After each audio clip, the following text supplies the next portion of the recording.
Acaba de escribir su nombre en el mismo libro que alguna vez firmaron Darwin, Einstein u Oppenheimer, al incorporarse como miembros de la Academia Estadounidense de Artes y Ciencias. Es un nuevo reconocimiento para el Premio Nacional de Ciencias 2002 Ramón Latorre de la Cruz, el científico chileno más citado en el mundo de acuerdo a la Universidad de Stanford por sus estudios de los canales iónicos de las membranas celulares, los que transmiten información de una célula a otra mediante impulsos eléctricos. Simplificando al máximo y con el perdón de los científicos, demostró cómo los animales somos seres eléctricos. Algo bien distinto a la poesía o al teatro que lo fascinaban mientras estudiaba en el Liceo José Victorino Las Tarrias de Providencia. El gusto por la ciencia lo fue desarrollando casi por casualidad, pero con enorme talento. Luego de completar sus estudios como bioquímico, junto a Cecilia Hidalgo, su primera esposa, fueron los primeros estudiantes de doctorado de la Universidad de Chile. Gracias a una beca pudo seguir estudios de postdoctorado en Estados Unidos y tras un breve paso por Chile, entre 1972 y 73, volvió. Primero como investigador a la Universidad de Duke, luego a Chicago y finalmente a la más prestigiosa de todas, Harvard. Allí estaba cuando en 1973 el entonces Claudio Teitelbaum lo tentó para volver a Chile con el doble propósito de hacer ciencia y recuperar la democracia. Juntos crearon el Centro de Estudios Científicos de Santiago, en la misma calle Presidente Errázuriz donde vivía Augusto Pinochet como comandante en jefe. Se convirtió finalmente en un polo de conocimiento tan reconocido que en 1997 trajo por primera vez a Chile al célebre físico británico Stephen Hawking. Con la idea de descentralizar, el año 2000 decidieron llevar el centro de estudios a Valdivia, que partió instalándose en el ex Hotel Schuster y que, de la mano de Claudio Bunster, sigue hasta hoy. El que emigró fue Ramón, acompañado ya de su segunda esposa, la socióloga María Elena Moreno. En 2006 partió a Roma a petición de la presidenta Bachelet como agregado científico de Chile en Italia. Muy lejos del retiro, el 2008 y con 69 años volvió a Chile, pero a emprender una nueva aventura: fundar el Centro Interdisciplinario de Neurociencia de Valparaíso, donde confluyen disciplinas muy diversas: físicos, neurobiólogos, genetistas y bioinformáticos que hoy transitan entre la Universidad de Valparaíso y esta antigua casa del pasaje Harrington en Playa Ancha. Después de 15 años peleando contra la burocracia, recién hoy parece haber un plan para darle las instalaciones que merecen al centro, en un país donde la ciencia debiera ser uno de los motores de su desarrollo y a la que Ramón, a sus 83 años, sigue dedicándole la vida. Ramón, muchas gracias por recibirnos aquí en tu oficina, lugar donde ya trabajas hace bastante tiempo. Gracias.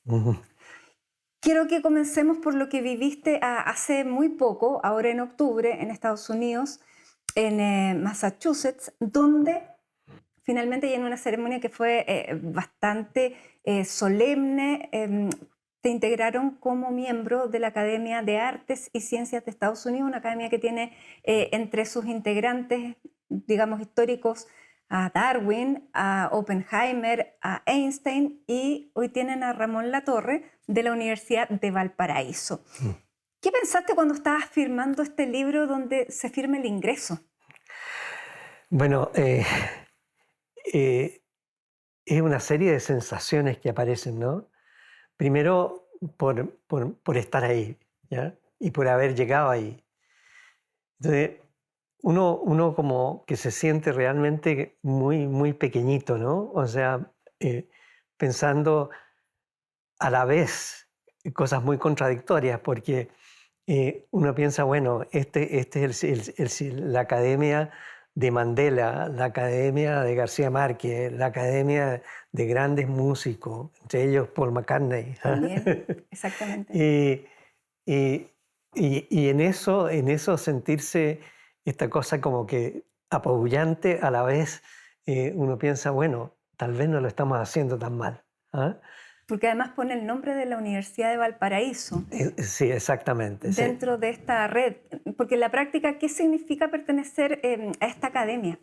Bueno, mira, la academia fundamentalmente es una academia, y eso es una cosa importante de decir, es una academia absolutamente transdisciplinaria.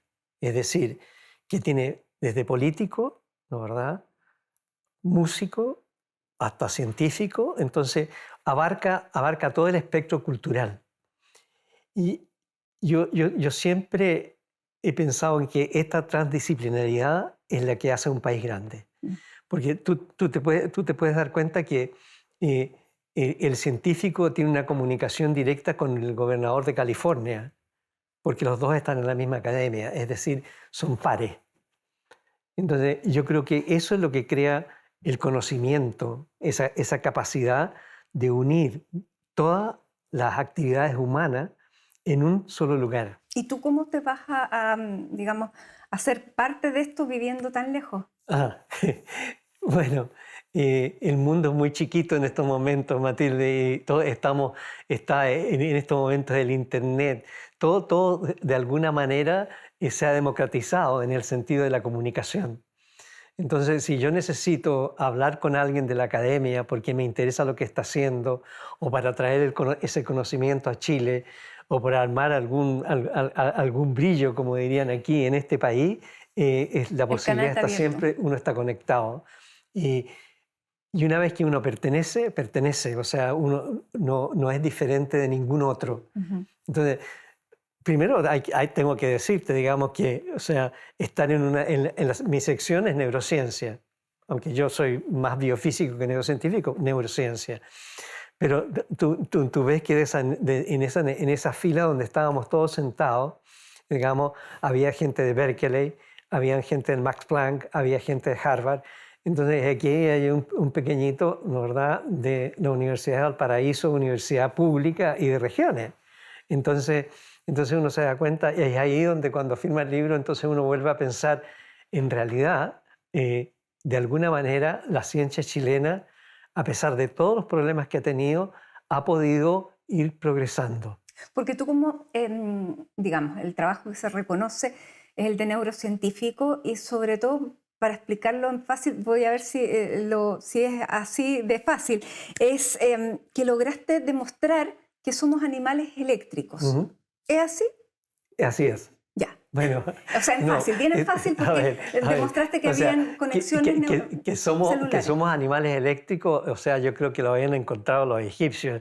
¿Ah? Claro, pero tú Eh, encontraste el mecanismo. Mira, hay una cosa fantástica del desarrollo de esta cosa de la electricidad animal. Primero, digamos, tú sabes que hay una cantidad enorme de peces eléctricos.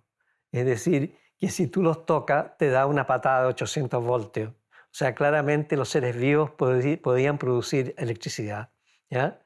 Entonces, después viene una etapa en la cual está Aristóteles, ¿no verdad?, que dice, en realidad, todo nuestro conocimiento y nuestras sensaciones vienen ¿de dónde?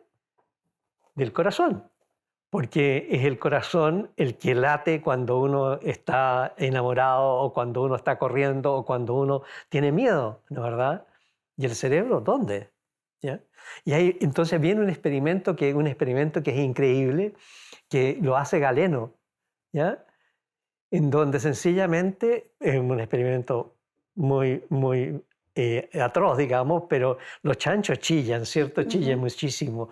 Bueno, le corta el nervio, es un nervio, fíjate que va del cerebro, pasa por el corazón y llega a la laringe, y eso te permite modular y hablar, digamos, y a los chanchos chillar. Le corta ese nervio y dejan de chillar, y demuestra, vuelve, digamos, el sitial del sistema nervioso al cerebro, ¿ya?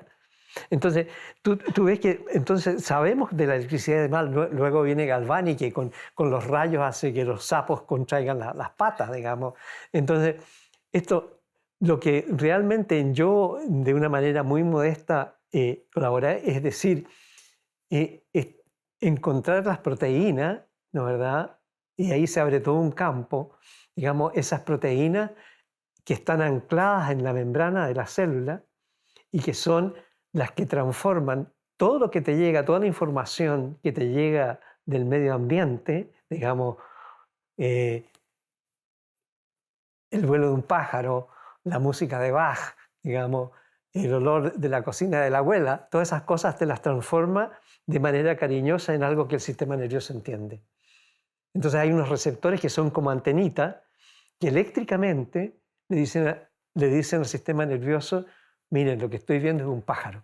Y esos son los famosos canales Y esos iónicos. son los canales de iones que producen pequeñitas, cada una de esas proteínas, una señal pequeñita eléctrica que cuando juntas a muchos de ellos tiene una conformación dada que te dice que lo que estás viendo es que te están tirando un tomate, por ejemplo, lo estás editando. Ahora, es una contribución que tú dices, un pequeñito, pero es tan importante que ha llevado a científicos a ganar el Nobel o a convertirte a ti en parte del 2% de los científicos más citados en el mundo, Ramón. Por eso que tú eres tremendamente modesto, pero eres grande, como son todos los grandes modestos. Pero a lo que quiero ir, ¿cómo nace este científico que le gustaba? Tú querías ser actor, te gustaba el teatro, la literatura, la poesía. ¿Tú no tenías esta curiosidad por desarrollar la ciencia cuando chico? ¿Cómo se te despierta? ¿Dónde nace el científico? Bueno, mira, la verdad es que yo he estado siempre confuso con todo, ¿no? O sea, ha sido una gran confusión porque me gustan muchas cosas. Me gusta mucho la música, me encanta la poesía, ¿ya? Pero ¿cómo llega uno ahí? Digamos, y aquí están los seres humanos que son los que guían, ¿verdad? Entonces, yo, y eso lo he repetido en muchas partes, yo siempre tenía... Los grandes libros era Emilio Salgari y entre esos me encontré Cazadores de microbios de Paul de Kruif, en donde realmente relata de una manera muy aventurera, por ponerlo de alguna manera, digamos, cómo uno caza un microbio que produce la tuberculosis, ¿verdad? Entonces, esos cazadores eran para mí tan aventureros como Emilio Salgari y Sandokan, ¿verdad? Entonces, ya ahí había un bichito, ¿cierto?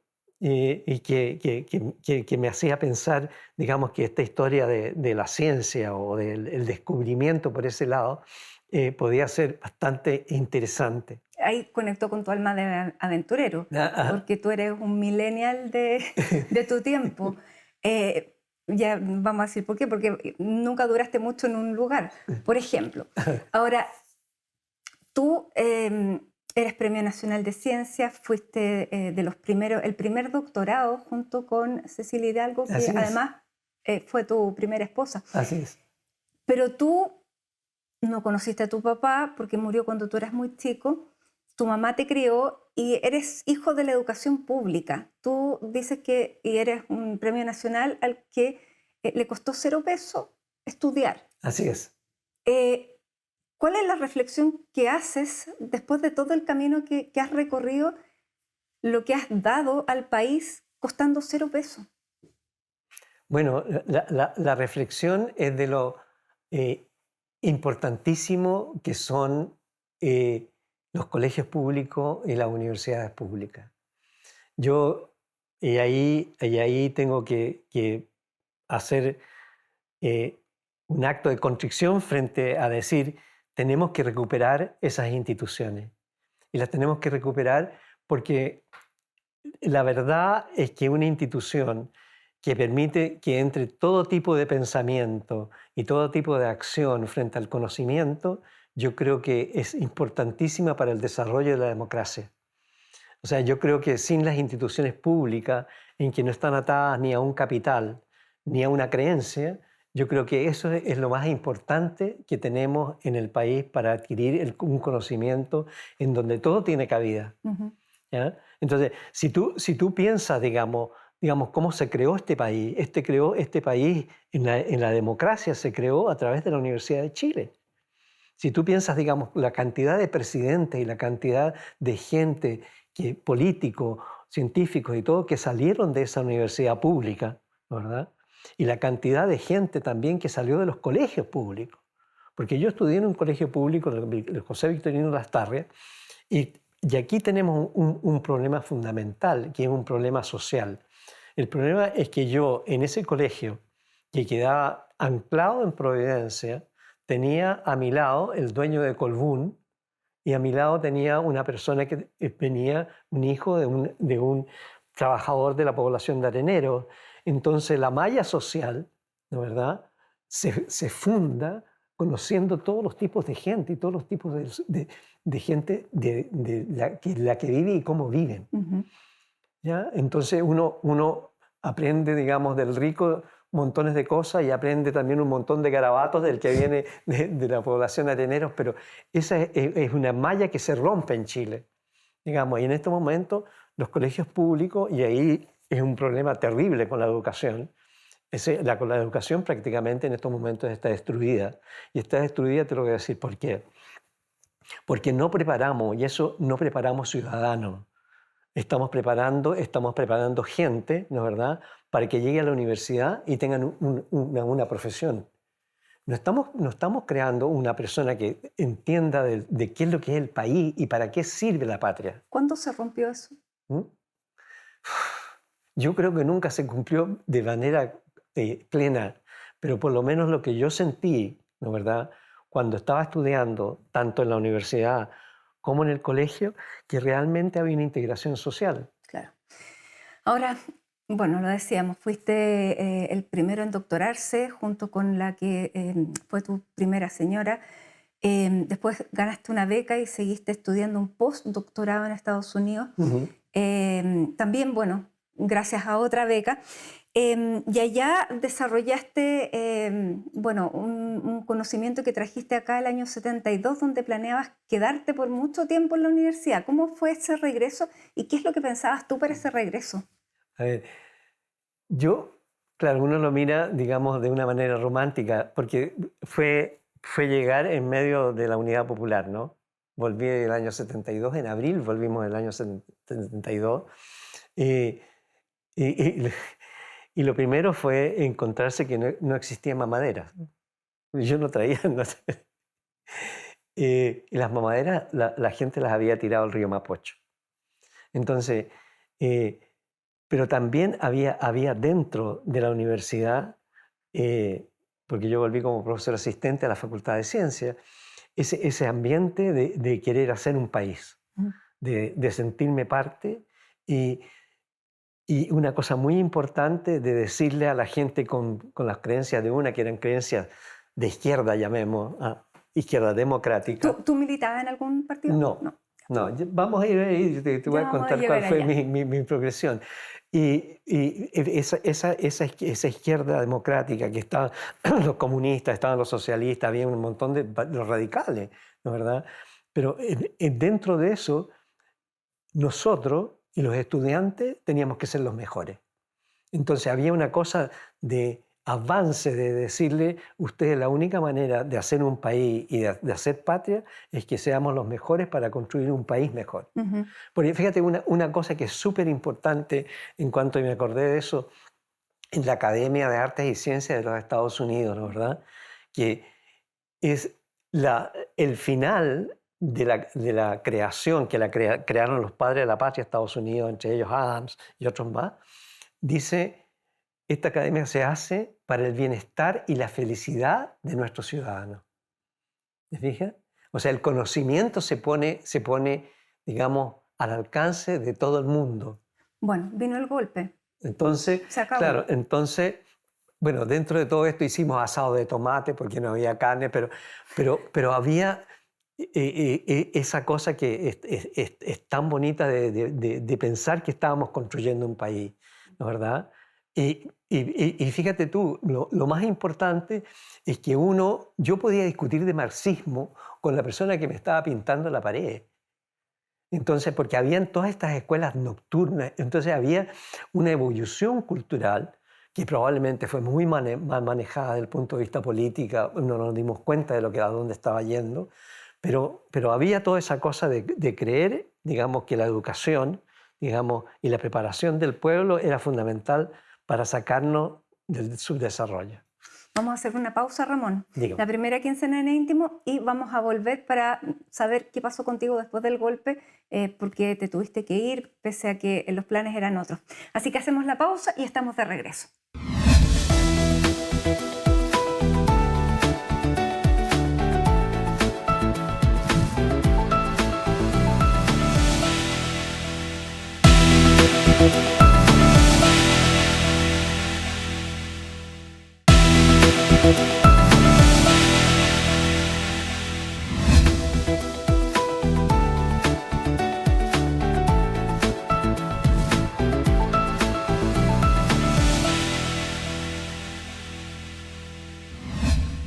Estamos de regreso en CNN Íntimo junto al Premio Nacional de Ciencias Ramón Latorre y estamos precisamente en las oficinas del Centro de Neurociencia, Centro Interdisciplinario de Neurociencia de la Universidad de Valparaíso, que tú llegaste a fundar aquí a fines del año 2009-2010. Vamos a hablar de eso también. Pero lo que te quería y donde habíamos quedado, 1973 llega el golpe. ¿Qué pasa contigo que estabas en la universidad?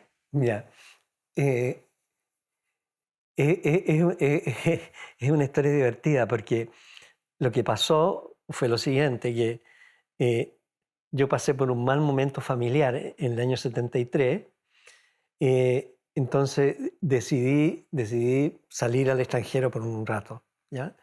Y mi futuro jefe, que fue decano de medicina de la Escuela de Medicina de Harvard, Dan Tosteson, en ese momento estaba trabajando en la Universidad de Duke, en Carolina del Norte, me manda una carta aceptándome, ¿ya? Para irme.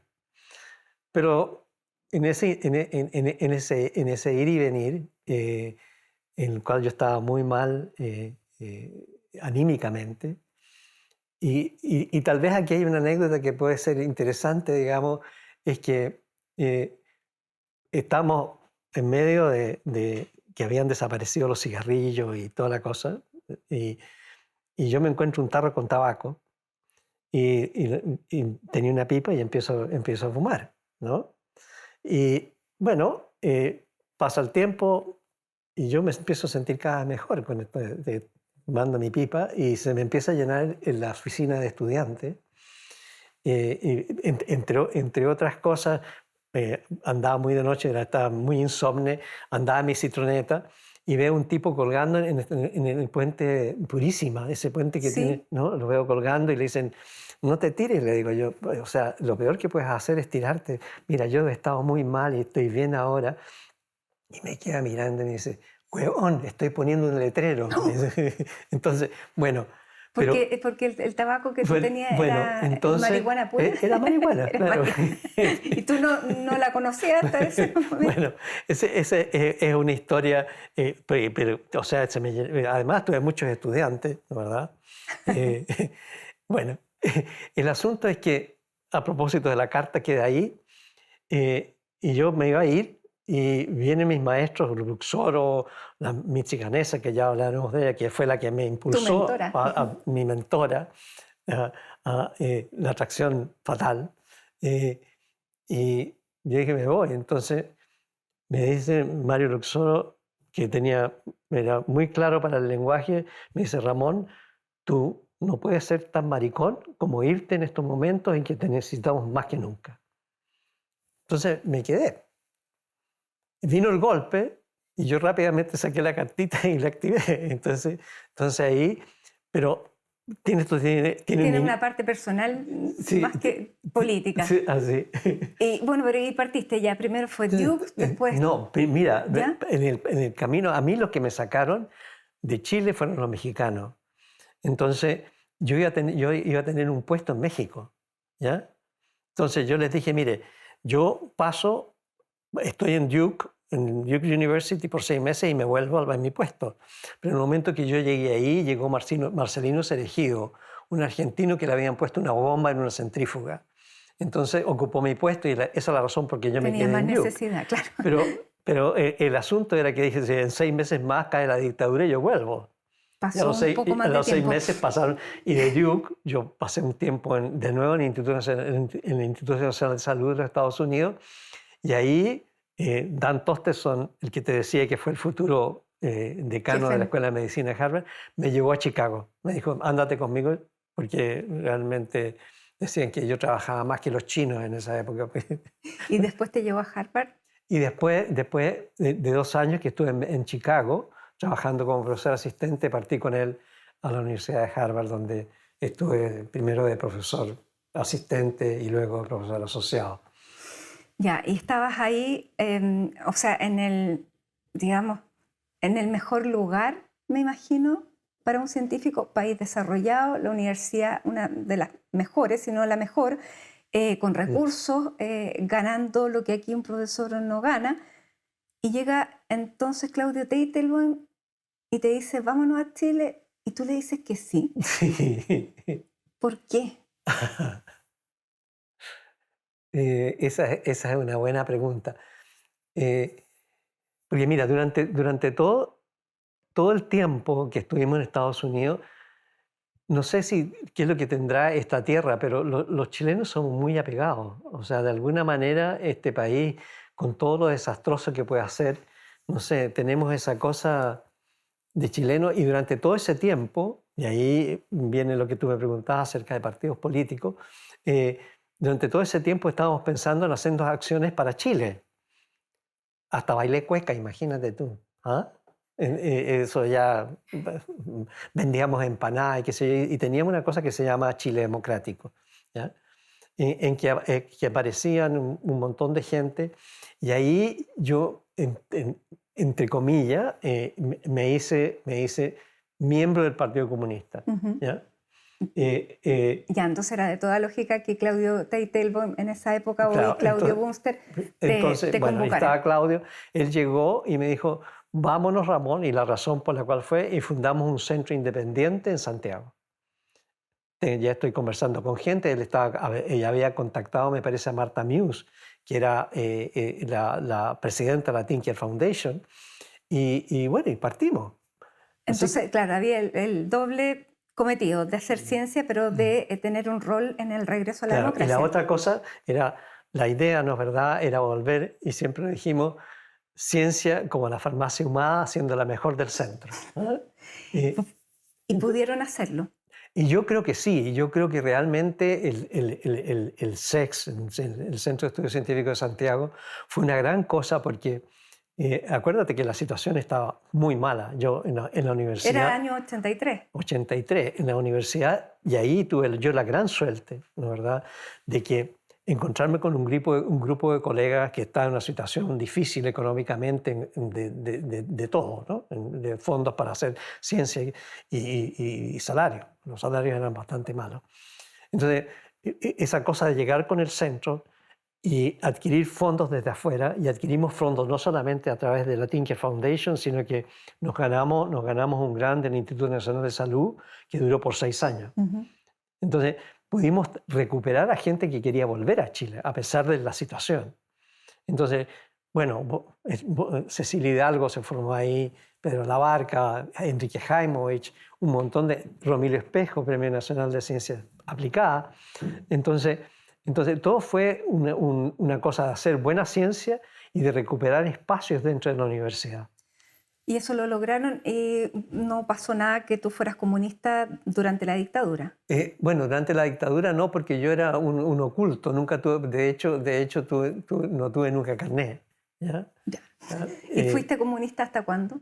Yo creo que fui comunista hasta, quizás hasta el momento que vino la democracia, fíjate. En que el Partido Comunista decidió no apoyar el plebiscito, si no me acuerdo bien, pero... Sí. ¿Ah? ¿No es verdad? Sí. Entonces en ese momento se me produjo un montón de contradicciones, pero también está la contradicción mundial, ¿no es verdad? Sí, que cae el muro y se demuestra, digamos, bueno, salen todas las barbaridades de Stalin, todas las barbaridades de Lenin, o sea que realmente era un castillo de papel en el cual desgraciadamente creímos muchísimo, y muchos de los que creímos murieron por eso.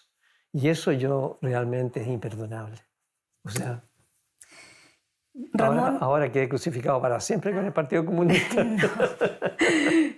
Bueno, también han tenido una evolución. Por lo menos ya no reniegan del 89, del plebiscito. Pero vamos a otra cosa, porque tú en esa época, tu vida personal, ya te habías separado de Cecilia y habías conocido a tu segunda señora. No. No, eso lo conociste después. Bastante después. Pero tú te fuiste con este mismo centro a Valdivia y ahí sí que ya existía María Elena. Right. Sí. ¿Sí? Sí. Porque la idea era descentralizar. Bueno, el asunto fue crear un centro independiente, ¿no, verdad? Entonces lo que pensamos, a crear un centro independiente es imposible en Santiago. ¿Dónde puede ser? ¿Dónde tenemos relaciones? Gabriel Valdés, senador en Valdivia. Entonces, cuando Claudia lo llama y le dice, queremos irnos a Valdivia, Gabriel Valdés dice, estoy tan contento que me voy a tirar por la ventana de aquí del Senado. Tú sabes cómo era, ¿no? ¿Verdad? Bueno, y realmente fuimos bien recibidos porque nos permitieron comprar el Schuster, que era el Hotel Schuster, que estaba totalmente destruido, pero fantástico edificio, y después la Casa Schuller. Y realmente eso se recuperó y ahora, o sea, pase lo que pase, independiente de lo que yo pienso, cómo ha evolucionado el centro, eso va a estar ahí después que nos muramos, digamos. O sea, hay una recuperación de la ciudad en cuanto a sus edificios patrimoniales que se pararon y se sobrevivieron, y eso se hizo gracias a científicos. Puro y básico.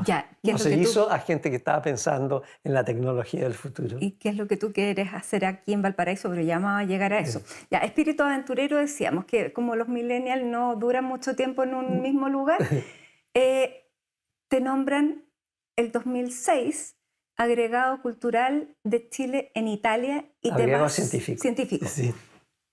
Claro, porque ahora ya no existe, pero en esa época era científico y te vas con tu señora a Roma y están 2, 3 años, ¿no? Estuvimos 2 años.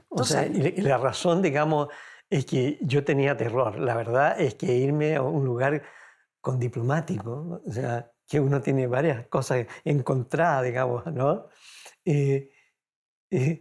Sobre todo porque habíamos tenido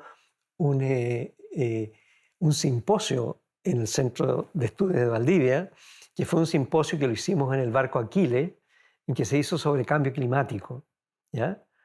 Entonces, como Claudia era muy estructurado, nos puso de acuerdo a nuestros rangos, ¿no? ¿Verdad? Y a mí me tocó con 2 diplomáticos, y que yo no voy a decir quiénes son, pero no lo pasé bien con ellos. Entonces, irme a una cosa desconocida, que pensaba que era entretenido, porque el mandato era hacer contactos con diferentes grupos de científicos, cosa de abrir espacios para nuestros estudiantes chilenos de doctorado y de posgrado. Bueno, ahí hagamos yo voy a contar una infidencia, ahí fue donde te conocí, Ramón, cuando eras agregado científico en Italia.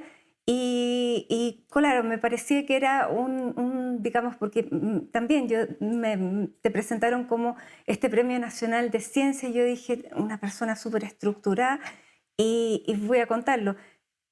Tú nos invitaste a comer a mí y a mi marido a tu casa y el dormitorio estaba en el living porque hacía tanto calor que ustedes traspasaron la pieza al living donde se podía dormir con un poco más de, digamos, más fresco. Y todo lo demás estaba en la pieza y, bueno, yo decía, una persona no es tan estructurada como yo pensaba. Exactamente no. ¿Cómo fue esa experiencia? Bueno, yo creo que, o sea, mira, al principio nos lo pasamos muy bien, porque yo lo que decía, quiero vivir en el Trastevere. Y bueno, probablemente como los agregados somos a la última etapa en la embajada, tú sabes, ¿no? La secretaria nos mandó una pieza en el Trastevere en que apenas cabían las maletas, ¿ya? Yeah. O sea que y ahí vivimos bastante apretados y en condiciones no muy buenas. Lo que siempre me voy a acordar de María Elena, que estaba durmiendo la siesta y de arriba de una casa la señora dice, ¡bon riposo!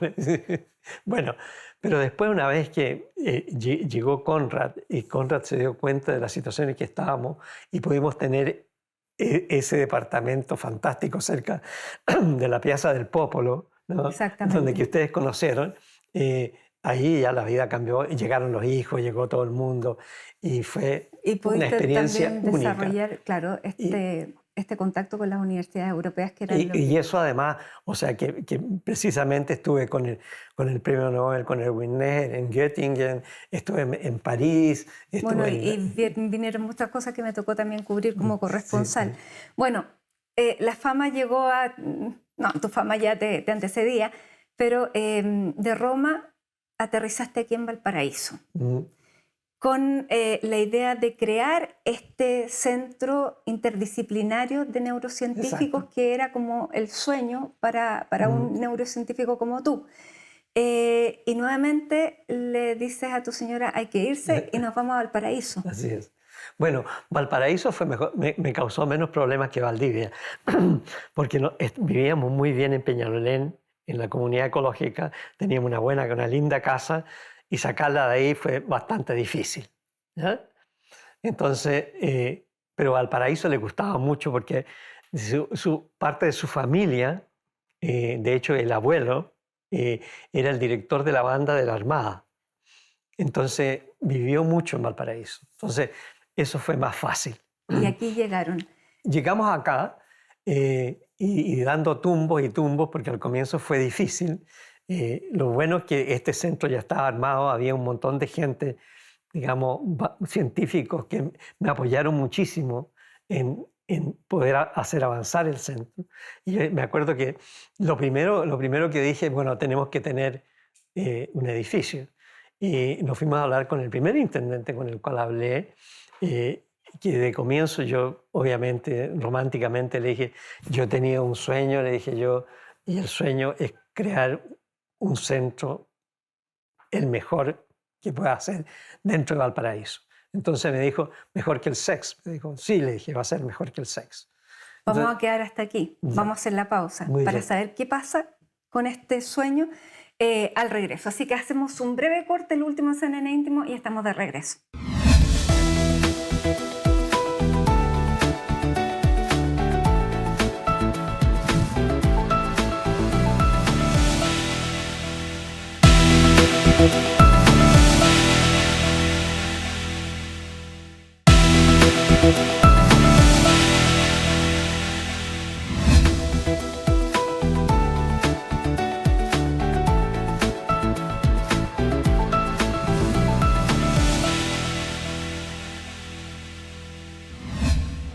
Estamos de regreso en CNN íntimo junto al científico Ramón Latorre y ya habíamos quedado, Ramón, en que tú querías un edificio que es el edificio Severín, que está acá en el barrio Puerto, para que fuera la sede de este Centro Interdisciplinario de Neurociencias. Sin embargo, han pasado los años y ha sido imposible por burocracia, por pandemia, porque se encontraron restos arqueológicos.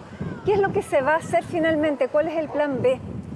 Bueno, Manili, o sea, primero que nada, para mí ha sido una pesadilla que ha durado 12 años tratando de realmente echar a andar ese edificio, que hay que hacer notar, digamos, que no solamente era una mañosería de unos científicos, sino que era realmente parar un edificio en orden de un rescate social del barrio, porque ese barrio es uno de los barrios, si uno lo arreglara, realmente sería uno de los más bellos de Valparaíso.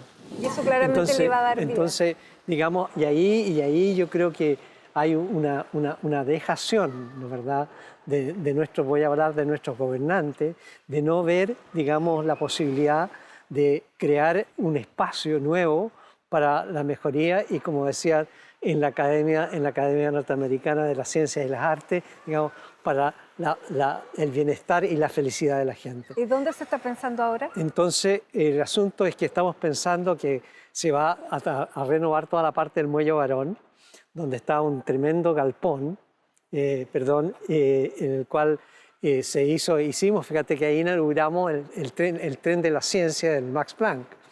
Y ahí pensamos que hay un espacio para nosotros, lo cual sería fantástico, sería ideal, porque había un espacio para la innovación, pero hay un espacio para la artesanía, hay una llegada de cruceros, va a haber un hotel con un centro de convenciones y para eso, desde el punto de vista del desarrollo nuestro y de nuestra ciencia, es ideal. Ramón, ahora para este nuevo proyecto también existe este Ministerio de Ciencias que antes no existía. ¿Se ha notado, ha sido una contribución para la ciencia tener este ministerio? Bueno, yo pienso, Matilde, que realmente hay una relación estricta entre conocimiento y poder. Entonces, si realmente pudiéramos conversar los científicos con los políticos de una manera que nos escucháramos, en donde los científicos proponen proyectos y los científicos entienden esos proyectos para el bienestar, ¿no es verdad? Y el crecimiento, porque yo creo que eso es importantísimo para Chile, estaríamos muy bien. Pero la verdad es que no lo noto. No noto eso y lo noto, te voy a decir, y esto va a ser una cosa del ego, digamos, en que yo entro a la Academia Norteamericana de Ciencias y Artes. Entonces, por lo menos una llamada de la ministra o del ministro, digamos, a decir, mira, qué bien Ramón, porque no es que yo sea importante, sino que es el hecho que me hayan elegido. Lo importante para la ciencia es que realmente hemos podido salir. A pesar de todas las restricciones, la ciencia en Chile ha crecido y ha crecido bien y está sana. Pero sin ayuda de la política y realmente un ministerio fuerte en que realmente nos muestren, digamos, a dónde hemos llegado, a pesar de lo poco y que con un poquitito más estaríamos muchísimo mejor, yo creo que sería muy bueno de parte del ministerio. Bueno, porque se propone también que Chile salga del modelo de producción y de desarrollo que tiene, que se incorpore el conocimiento, pero como tú me estás diciendo, eso no se está viendo reflejado en nada. Pero yo creo que en absolutamente nada, o sea, realmente, o sea, el punto es que la única manera de salir del subdesarrollo, porque no hablemos que somos un país desarrollado, ¿cierto? Los chilenos se creían que con comprar autos modernos, ¿no verdad?, estaban en un país desarrollado. No, los que están en un país desarrollado son los que produjeron los autos para que los compraran los chilenos, ¿no es verdad? Eso refleja, digamos, la falta, digamos, de intervención del Estado para crear un conocimiento propio dentro de Chile. Bueno, es lo que y yo creo que sin ese conocimiento propio no hay crecimiento. Entonces, ¿qué estamos hablando de crecimiento? Esperemos que con el hidrógeno verde, que con el litio, ese conocimiento sí pueda florecer, porque lamentablemente siempre se asocia a la aplicación del conocimiento la cantidad que se invierte. Cuando no... Sí, pero te fijas, pero la única manera que han crecido los países es en tener una relación estricta entre la ciencia de base y la ciencia, así la llamada ciencia aplicada. Porque si no se desarrolla una, tampoco se va a desarrollar la otra. Porque es una mentira esto de la innovación sin una base real. O sea, desde el transistor hasta tu teléfono, todo viene de alguna manera de desarrollo de la ciencia de base, la gente que ha hecho la ciencia para que se vaya a producir el transistor o para que se haya producido el GPS, digamos. Sin Einstein no hay GPS. Entonces, ahora, Ramón, tú acabas de cumplir 83 años y estás... 82. 82. No me te suena voy la a edad, subir la edad. no, Ya, Matilde. Hasta el último día antes de cumplir los 83 son 82. Y sigues súper activo. De hecho, estás trabajando en un proyecto sobre las capacidades que tenemos para sentir las distintas temperaturas. ¿Qué es lo que estás haciendo hoy día? Mira, eso es una... el que encontró estos canales de iones, estas proteínas que tenemos en la membrana y que sienten la temperatura, se acaba de ganar el premio Nobel. Y empezamos con un trabajo que hicieron en conjunto, ¿no? Bueno, ese trabajo lo comenzó él. Nosotros hemos hecho algunas colaboraciones que yo creo que son importantes, pero lo lindo, digamos, es que mandan las señales eléctricas a estas proteínas de acuerdo a la temperatura que tú tienes. Y por eso, digamos, de alguna manera, cuando tomas el vino blanco frío, lo sientes mejor, porque están activando unos receptores que son receptores de frío. Ahora, esos mismos receptores de frío son los receptores de mentol. Y por esa es la razón, cuando tú te comes una pastilla de menta, sientes frío. Claro. Y los receptores de calor son los receptores del componente activo del ají, que es la capsaicina, y por eso te comes un ají y sientes calor. Te fijas, es lo que hablábamos al comienzo. Estas proteínas son fantásticas porque nos permiten sentir son la base de la percepción. Entonces, yo creo que eso es una cosa maravillosa que se ha encontrado últimamente. Tú decías que querías trabajar hasta el final, hasta que te den las fuerzas, que te escuché una vez, esto de darle espacio a los nuevos. No, tú decías, yo quiero estar hasta el final, no le voy a dar espacio a nadie. Bueno, me he puesto un poco más modesto. Mira, la verdad es que hay una sección en Platón, hablando por la boca de Sócrates, ¿no? que dice, Sócrates dice, en cuanto a la enseñanza, que él es una partera, ¿verdad? Pero no de mujeres, sino de hombres. Es decir, es extraer, sin intervenir él, lo mejor de las almas de sus estudiantes, de la gente que educa, ¿ya? Y de esa manera, a pesar de que comienzan mal, uno puede extraer cosas maravillosas de cada uno de esos personajes. Entonces, para mí, la educación, en ese sentido, me siento ahora más bien como una partera que está tratando de a mis niños sacarles lo mejor posible. ¿Y ya han sido más de 40 científicos los que Son están? como 50 doctorantes que he tenido en mi vida, sí. Ramón Latorre, muchas gracias por esta conversación, por mostrarnos parte de tu trabajo, de tu vida y de los proyectos que siguen ahora. Muchas gracias. Gracias a ti, pues, Matilde. Un placer muy grande. Muchas gracias, y a ustedes también gracias por acompañarnos en esta edición junto a Ramón Latorre, Premio Nacional de Ciencias, uno de los científicos más reconocidos de nuestro país. Así que gracias por esta sintonía y sigan con nosotros, nos veremos dentro de 7 días más.